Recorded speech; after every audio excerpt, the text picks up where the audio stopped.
Bom para a gente estar aqui com você também, professor. Olha, eu prometi que a gente ia falar aqui sobre a imagem da sociedade a respeito do Congresso, e mais especificamente sobre a Câmara dos Deputados. A gente tem dados de uma pesquisa IPESP mostrando que houve uma alta de 7 pontos percentuais em relação a julho. Então, a gente tinha aqui 63% aprovando, aliás, desaprovando o trabalho da Câmara dos Deputados. E a gente chega agora a 70%. Então, a gente está vendo aqui a manchete do nosso site na tela, 70% desaprovam a Câmara, e essa pesquisa começou 2 dias depois da aprovação da PEC da bandidagem pelos deputados. Então, isso é importante também, a gente ter aqui nessa conta. Já tinha acontecido aquele motim bolsonarista, que o Hugo Mota não conseguiu sentar na cadeira da mesa diretora e tal, e o texto, ele foi, da PEC da bandidagem, a gente já falou sobre isso essa semana, foi enterrado principalmente pelos senadores, né? O motor desse enterro dessa PEC foram os senadores. Então, o estudo já estava concluído. Vamos dar uma olhada no gráfico da pesquisa antes do professor poder analisar aqui junto com a gente? Então, a gente tem aprovação 24% em julho, caiu em setembro 18%. Desaprovação aumentou, foi de 63% em julho para 70% em setembro. Isso é importante, aqui a gente tem a avaliação do cientista político Antônio Lavareda, que foi o responsável pelo levantamento, dizendo que esse movimento está associado justamente ao motim que aconteceu com o plenário e também da tramitação da PEC da bandidagem. Eu acho que vai ao encontro de muito do que a gente vem conversando por aqui, né, professor? Eu acho que sim, Gabi. Me parece que esse aumento da rejeição em índices tão elevados, e ao que parece, essa rejeição pode continuar crescendo, eu acho que é um efeito de uma certa estratégia da extrema-direita, que implica um descolamento progressivo da realidade. O que eu quero dizer com isso é que aquele motim em que os próprios deputados e senadores literalmente fecharam o Congresso, numa situação absolutamente anômala. Quem fecha Congresso é poder executivo em transe autoritário. O próprio Congresso fechar as suas portas porque um capricho não foi atendido é algo absolutamente inaceitável, é único. Não existe em nenhum parlamento do mundo nos últimos 200 anos uma cena como aquela. Senadores se amarrando na cadeira, uma mãe com uma filha recém-nascida levando para o plenário. Bom, a PEC da bandidagem foi apenas a gota d'água, mas não é a gota d'água definitiva não, Gabi. Porque então a PEC da bandidagem, houve essa reação notável no domingo passado, manifestações realmente extraordinárias, um repúdio completo à tentativa da classe política se erigir não mais em classe política, mas em casta, totalmente acima de qualquer espécie de responsabilização ou acima da lei. Mas agora, o que o Paulinho da Força está fazendo tem o potencial de produzir outra onda de indignação. Eu me refiro a essa chantagem. E a palavra aqui é chave, porque daqui a pouco nós vamos falar de Shakespeare, como sempre, e a palavra retorna. O Paulinho da Força está ameaçando uma chantagem. Ou pauta-se e vota-se a anistia, que seria não anistia, mas a redução da dosimetria, ou a isenção do imposto de renda não avança. Chico, Juliano, se de fato eles tentarem levar adiante essa chantagem, nós voltamos para as ruas. Eu não tenho nenhuma dúvida sobre isso. Então me parece, Gabi, o que nós estamos assistindo agora é um sintoma da doença real produzida pela extrema-direita. É um descolamento completo da realidade. Eu acompanhei, fiz até um vídeo que vocês generosamente reproduziram no ICL. Eu acompanhei quando o presidente Lula fez o discurso na ONU, eu acompanhei os sites bolsonaristas, WhatsApp, Telegram e alguns que eu sigo, como Nicolas Ferreira, 24 horas antes, durante e 24 horas depois. Chico, foi excepcional o que eu constatei. Foi assim, 24 horas antes, expectativa dos bolsonaristas, no WhatsApp, no Telegram e nas redes. Lula será humilhado. Lula faz o discurso, a reação, um anão diplomático. Embora aquele discurso tenha feito aquele discurso excepcional. Vem o Trump, e o Trump diz: tivemos um encontro de 29 segundos, nos abraçamos, ele é uma boa pessoa, tivemos química, vamos ter um encontro. provoca uma crise nas hostes bolsonaristas. Muito rapidamente eles consertam uma narrativa. Todos começaram a escrever e todos reproduzem assim: Trump é um gênio, encurralou Lula, sinuca de bica, Trump é um gênio. Percebam que a anistia terá que ser ampla, geral e restrita. Um publica, todos replicam, o discurso se estabelece. E o Lula não ficou em Washington, naturalmente não ficou para a reunião. Lula regou, Lula teve medo. É um descolamento muito grave em relação à realidade. Que se pode ser uma máquina eleitoral poderosa, no dia a dia da política é absolutamente impossível e caótico. Me parece que nós estamos assistindo agora, Gabi, a um sintoma inesperado, não imaginei que acontecesse já, mas é um sintoma da população talvez começar a entender que esse descolamento permanente da realidade, que essa excitação permanente, porque é uma espécie de priapismo ideológico, eles estão o tempo todo excitados, eles estão o tempo todo agitados, mas não produzem nada de produtivo. Me parece que a população começa a entender que ao priapismo ideológico há uma impotência administrativa e legislativa. Muito bom, professor. Adorei as analogias fálicas. Agora, professor, 18%... É para ficar no nível do bolsonarismo, Juliano. 18% ainda de pessoas aprovam o trabalho da Câmara. É bastante surpreendente, porque ter 18% significa que... a velhinha de Taubaté, a irmã da velhinha de Taubaté, a tia da velhinha de Taubaté, e por aí vai. 1 em cada 5 brasileiros, pessoas que não devem ter WhatsApp, não devem ter telefone, não devem ler notícias, né? Impressionante mesmo. Impressionante, né? Porque a Câmara não aprovou absolutamente nada, a gente tem comentado isso aqui essa semana, absolutamente nada que fosse de interesse do povo brasileiro, né? E aquela que se tornou, nas últimas semanas, a principal, nos últimos meses, na verdade, a principal agenda do governo, que é a isenção do imposto de renda para quem ganha até R$5.000, quer dizer, mesmo com a pressão do Senado agora, um projeto que foi aprovado, né, essa semana no Senado Federal para engrossar a pressão sobre o Hugo Mota, parece não ter sido suficiente, né, professor? Então, quer dizer, se por um lado a extrema-direita, óbvio, vive na sua bolha, vive no seu mundo, né, de fantasia, o Centrão também parece bastante descolado da realidade, porque o Centrão, tão desesperado que está para manter as emendas parlamentares, para garantir a execução orçamentária dos rios de dinheiro que eles distribuem para os municípios, já de olho na eleição, porque a eleição está daqui um ano, 4 de outubro, rigorosamente dentro de um ano, a eleição para deputados federais, deputados estaduais vai estar em curso no Brasil, né? Então, parece que também estão descolados da realidade, né? E essa turma, apesar dos pesares, em geral, entende mais da realidade, do pulso do povo brasileiro, porque são líderes locais, porque são muitas vezes chefes de bandos políticos regionais em todo o país. Mesmo essa turma que costuma ter mais pulso, que costuma ter mais sensibilidade para a opinião pública, parece bastante descolada, né, professor? Com certeza, Juliana. E é interessante que você mencione esses 18%. Eu tenho defendido já há alguns anos, desde 2021, quando o bolsonarismo parecia estar no auge, que nós fizéssemos uma distinção entre bolsonaristas e eventuais eleitores de Bolsonaro.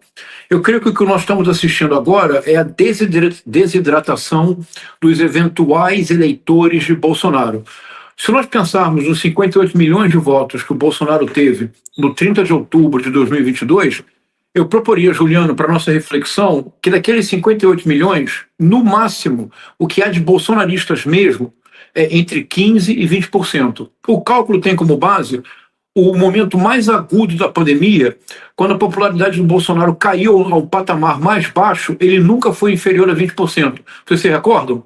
Sim. Então parece que esse é mais ou menos o nível dos bolsonaristas que apoiarão ou Bolsonaro, ou o Derrite, ou qualquer Najib Bukele brasileiro. São viúvas da ditadura, creem que Carlos Alberto Brilhante Ustra é um herói, defendem a tortura, são racistas, são misóginos.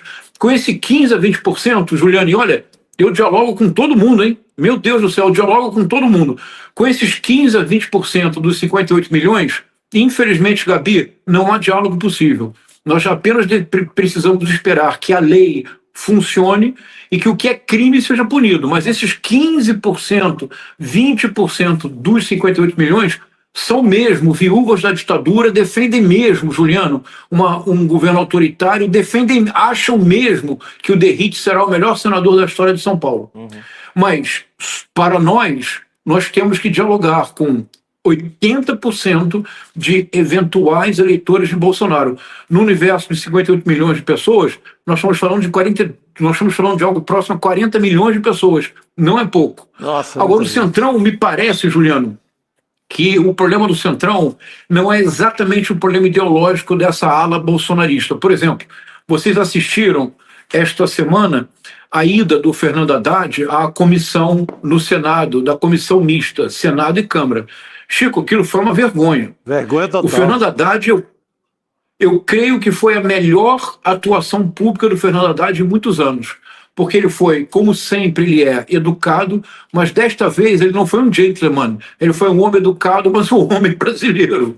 Quando foi necessário, ele deu as respostas para aquelas pessoas absolutamente delirantes.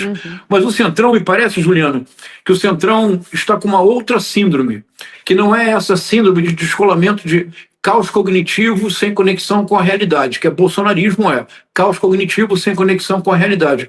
O Centrão, eu creio, eles estão muito conectados com uma realidade policial, isto é, eles estão realmente preocupados com o avanço das investigações do orçamento secreto no Supremo Tribunal Federal, porque se esse processo realmente avançar, Juliano, você que é do mundo político, conhece muito mais do que eu, olha, não vai sobrar muita gente não, Juliano, e nós podemos estar falando de nomes como Arthur Lira.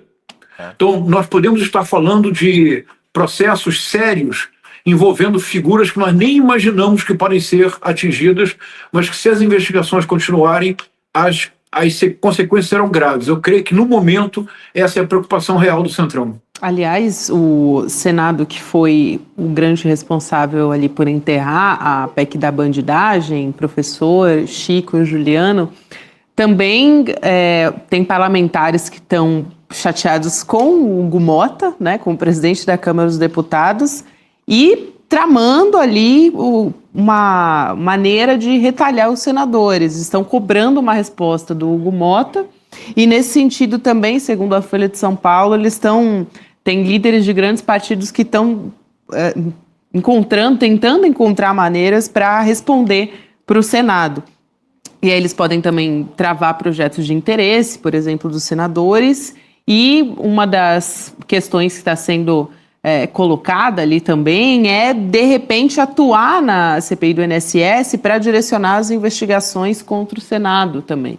Então, tudo isso é uma maneira desses deputados responderem, né, a essa, vamos dizer, o Senado realmente barrou, né, a PEC da bandidagem, e agora eles estão querendo responder ou querem que o Hugo Mota responda. E só antes de ouvir o professor, é interessante que tudo isso acontece sem que o governo esteja diretamente envolvido em nenhuma dessas crises, em nenhuma dessas brigas, né?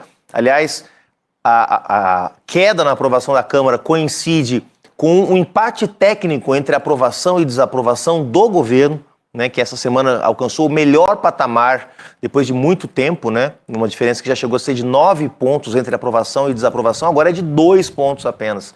Então também a aprovação da Câmara vai caindo no momento que a do governo vai subindo, sem que nenhuma dessas brigas, blindagem, anistia, tenha a ver diretamente com o governo. Não é uma crise envolvendo o governo, né, professor? Isso. Eu não sei, Gabi, vamos ter tempo de falar do querido Shakespeare ou não? Sim, teremos. Pode ficar despreocupado. Shakespeare não pode passar... Podemos ir ao Shakespeare, então? Por favor, direto. Eu vou responder o Juliano, o Chico, e vou tentar pensar. Ele vai fazer uma intersecção aqui. Entendi, professor. Isso. Professor. Vamos tentar, Gabi? Vamos. Por favor. Você sabe que a vantagem de ser professor de literatura é que se eu tentar e não der certo, ainda assim eu recebo meu salário. Isso é uma coisa boa de ser professor de literatura. Mas vamos lá. Eu tenho pensado muito no Rei Lear, Chico, Juliano e Gabi, e para a nossa audiência.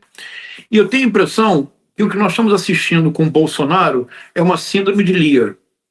E com o Eduardo Bolsonaro também. E que vai em breve afetar o Trump. O que eu me refiro? Rei Lear é uma enorme peça shakespeariana, talvez seja o seu texto mais trágico.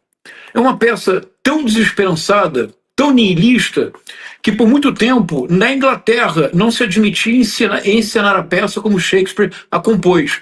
Porque na peça o rei Lear morre, a sua filha, a que ele amava mais e que era das 3 irmãs, a Regane, Gonerill, Cordélia, era de fato aquela que amava o pai, também morre no final, e o público inglês não suportava essa dimensão trágica, e eles mudaram o final, durante muito tempo, mudaram o final do Rei Lear para que o rei não morresse, a filha não morresse, ele recuperasse o poder. Mas o que é a peça? O Rei Lear é um homem idoso, e ele decide ele toma uma decisão que nem sempre é bem compreendida, porque, Gabi, é uma chantagem. O que ele faz? Ele reúne as 3 filhas, Regane, Gonerill, a Gonerill a mais velha, Regane e Cordélia, a mais jovem. E ele diz assim, vou ler para você. Posso ler, Gabi?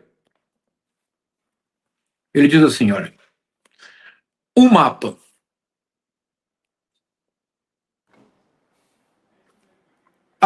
É a outra situação primeira, essa é a segunda. Ele diz assim, olha, o mapa.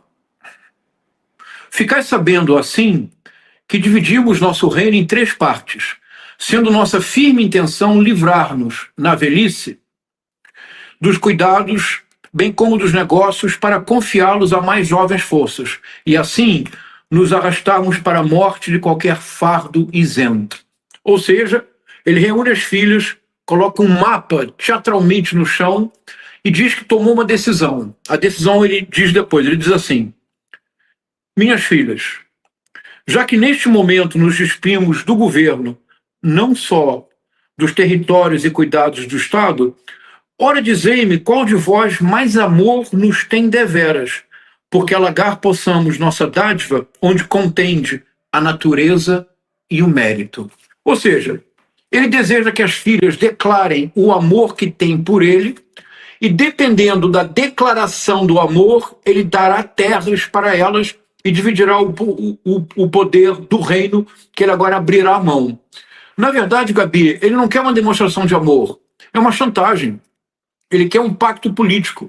Ele deixa o poder se e somente se as filhas se comprometerem a manter com ele o tratamento de rei, a sustentá-lo como se ele fosse rei, a respeitá-lo como se ele continuasse sendo rei, atendendo a todos os seus caprichos. O que acontece?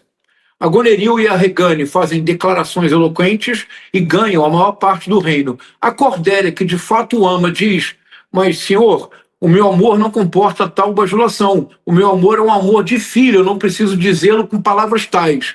E ele deserda a Cordélia, fica apenas com a Gonerill e com a Regane. E progressivamente as filhas vão podando as asas do rei. Geralmente, quem analisa essa peça fica com muita lástima do rei, sente muita pena do Rei Lear. Como é possível que ele tenha sido abandonado pelas filhas? Gabi, a verdadeira tragédia da peça é causada pelo desejo insensato do Lear. Você não pode abandonar o poder e desejar agir como se ainda tivesse poder. Se você abre mão do poder, você abre mão de tudo. Na língua portuguesa, há algo muito bonito que diz isso de maneira perfeita. É que nas línguas latinas, em português, em francês, em italiano e espanhol, poder pode ser substantivo, que é o que o Donald Trump quer, é o que o Bolsonaro e o Eduardo Bolsonaro desejam, isto é, pode ser o símbolo do poder e todo o prestígio associado a esse símbolo. Agora, o poder realmente importante, e o Juliano, que trabalha com política, sabe disso, o poder que realmente importa não é o substantivo, é o verbo, é poder fazer, ter capacidade de agir, ter capacidade de influenciar uma ação determinada, ou determinado contexto. Você não pode ter o poder apenas como substantivo, abrindo mão de poder agir, de poder fazer. O que o Bolsonaro e o Eduardo Bolsonaro estão fazendo agora, Gabi, é uma chantagem inaceitável. O que o Paulinho da Força está desejando é uma chantagem inaceitável. Eles não possuem poder enquanto verbo para desejar ter um poder enquanto substantivo. Durante um tempo no Brasil, quem reuniu as duas coisas de maneira autoritária, férrea, foi o Arthur Lira, quando foi presidente da Câmara. Ele exigiu o poder como substantivo, mas ele tinha poder como ação. Cada vez mais, com essa queda de popularidade da Câmara, o poder da Câmara se reduzirá a um símbolo. E se tudo der certo, o poder do governo da Frente Ampla será cada vez mais capacidade de agir. Se tudo der certo, Gabi, Shakespeare nos ilumina. Muito bom. Somos todos Cordélias no momento, viu? Todo mundo é Cordélia. E cordiais. Muito bom, professor. Nossa, a mente vai indo. Eu fui pega assim de um jeito que eu já estava até me descolando do programa já. Eu estava mergulhada em Shakespeare aqui, junto com o professor. Sensacional. Importante para a gente abstrair um pouco para tentar entender esse cenário, essa quadra da história. A Cordélia, o que pega também nela é a sinceridade, né? Sempre ali. E ama, mesmo o pai, e a sinceridade o tempo inteiro. Né? Mas isso me lembra uma história sensacional. Não sei se a gente tem tempo, que o nosso diretor vai me avisar. Porque eu lembrei uma história fantástica. O presidente Lula, numa entrevista, se eu não me engano, com o grande Fernando Moraes, disse que fez uma brincadeira, dizendo que quando morresse queria abrir os olhos no caixão durante o velório para olhar quem estava em volta dele, para saber quem gostava dele. E eu tive a oportunidade de dizer, presidente, o problema é que o senhor não precisa mais fazer isso. O senhor tem que lembrar quem estava com o senhor em frente ao Sindicato dos Metalúrgicos do ABC, quando o Moro expediu a ordem de prisão contra o senhor.